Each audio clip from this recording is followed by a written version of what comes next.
Quand il commence à exposer, il est identifié comme un peintre différent parce qu'il peint avec des couleurs sombres. C'est une œuvre très spontanée, très directe. Ce qui l'intéresse dans le noir, c'est que si vous mettez du noir à côté du blanc, le blanc surgit de façon différente. De ces peintures émane une lumière.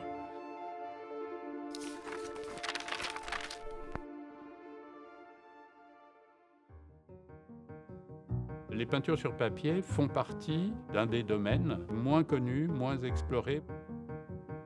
C'était important de le montrer de façon assez complète, ce qui est le cas de l'exposition du Musée du Luxembourg, avec plus de 130 œuvres, donc vraiment un panorama très important. Sa recherche, c'est la recherche de provoquer la lumière par le contraste entre le clair et le sombre.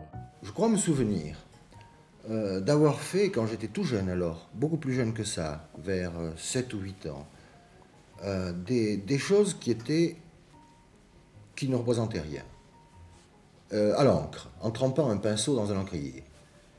Et je me souviens que lorsqu'on me demandait mais qu'est-ce que ça représente, j'avais dit ce sont des paysages de neige. Alors que, évidemment, il y avait du blanc, mais avec un encrier, un encrier d'encre noire et un pinceau, c'est pas précisément des paysages de neige qu'on peut faire. Peindre la neige par le contraste entre le noir et le blanc est quelque chose qui annonce ou anticipe une démarche qu'on va retrouver dans sa peinture. Il y a d'ailleurs des œuvres dans cette exposition où il y a une barre noire sur un fond blanc ou deux barres noires sur un fond blanc qui peuvent rappeler, évoquer ce que pouvaient être ces dessins d'enfants.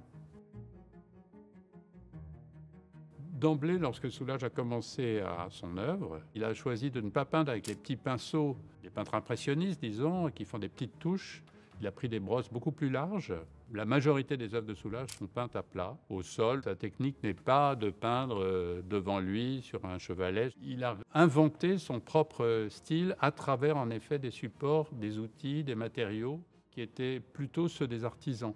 Et il va faire beaucoup d'œuvres avec le brou de noix dans les 2-3 premières années.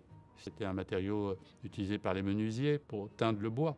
Donc à cet égard, il est assez original. Puis après, petit à petit, il va explorer aussi l'encre.